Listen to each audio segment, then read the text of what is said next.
be doing before I leave.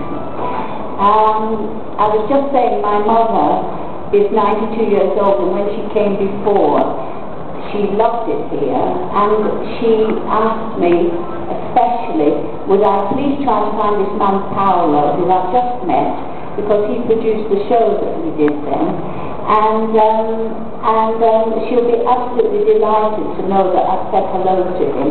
And she kept his letters that used to correspond, so that's a big pleasure for me, and I'm very pleased to be here with Vivienne, who I see all the time. She comes to Europe, and I've known her for a long time, and she's wearing a corset which she bought 20 years ago from me. Anyway, but a long time ago, I designed a shoe, and I really wanted it to be made in plastic, and I couldn't get it made in plastic, and I did make it in a sort of rubber, and I wanted to do it in plastic because you couldn't do it any other way, and already the world was very knowing about these plastic shoes for children and for holidays and for just whatever, and I really wanted to do it. So I was very delighted. This was in the 80s sometime. I was very delighted to know that finally I might be able to do it as I had wanted to do it. Anyway, you're going to have to wait for it for one season, because it's a summer idea, and we started with winter. So what we did for winter was we just took one of our really best-selling shoes that we've been selling regularly for quite a few years. It's a shoe that was in the fashion collection, but we sometimes continue certain shoes, and this is one of the ones that we did continue, and it's in our shops, and we did sell it. And you're calling it Mary Jane, which I don't know where that name comes from, but anyway, but it's a very sort of classic idea with a T-bar. But what makes the shoe special is that it's got these little bumps on it where your toes are supposed to fit.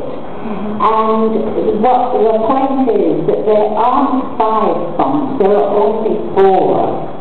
And that's because I wanted to make it look like a little animal foot.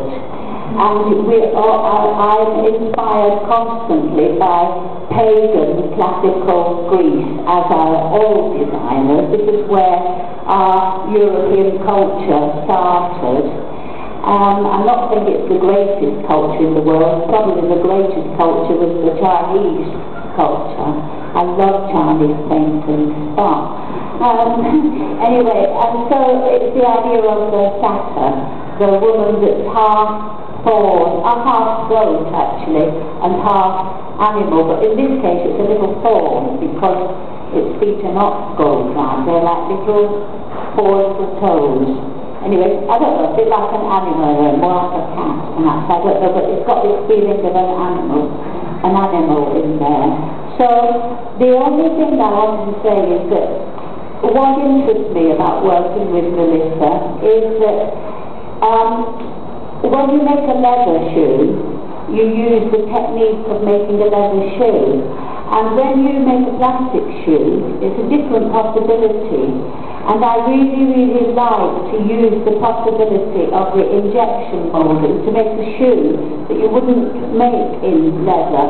Therefore this shoe is like all in one go. It doesn't have the little sole that you have in our leather shoe. It's very similar to knitwear in a way. For example, if I do something with hand knitting, the point I'm making is, you can illustrate it through mentioning knitwear. If you do hand knitwear, I want to make it to exploit the possibility of hand knitwear as much as possible. And if I do something with machine knitwear, I want to exploit the possibility of the machine as much as possible.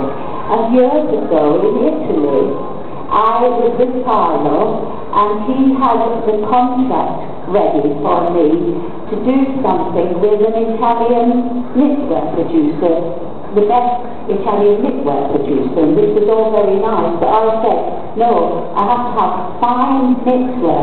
It has to be fine, fine, fine, something you can't do by hand. And in fact, this wasn't in fashion in those days. And they didn't have the machines there. She said, why do you want something fine when you can have something thick?